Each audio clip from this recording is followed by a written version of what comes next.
السلام عليكم أزول في الهون، أهلا وسهلا ومرحبا بكم محبين وأنصار شبيبة القبائل. دائما في جديد أخبار الشبيبة وشراء كل الأسهم معطل بسبب بعض المساهمين، وموبيليس ترفع القضية إلى العدالة.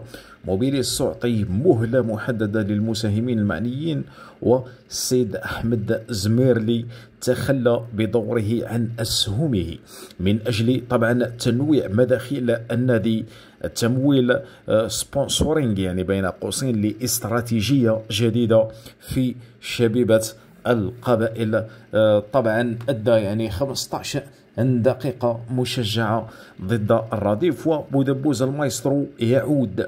حصة الاستئناف مبرمجة ليوم الغد الخميس. والتر بواليا يرسل رسالة قوية لزيمباور، يعني كمال يسلي مرشح لتدعيم فريق التسويق في شبيبة القبائل.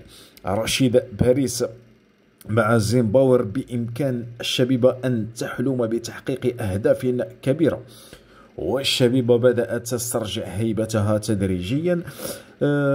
عقوبة بوعاليا تخفف إلى مباراتين عوض 3 مباريات، وعودته مرتقبة بعد لقاء البيض.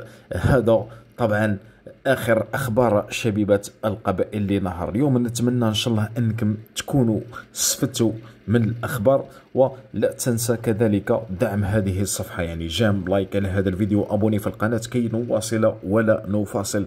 يعني يوميا إن شاء الله راح نعطيكم جديد أخبار شبيبة القبائل خطوة بخطوة، يعني سواء في كل النواحي. ونتمنى إن شاء الله كل التوفيق لكم، والسلام.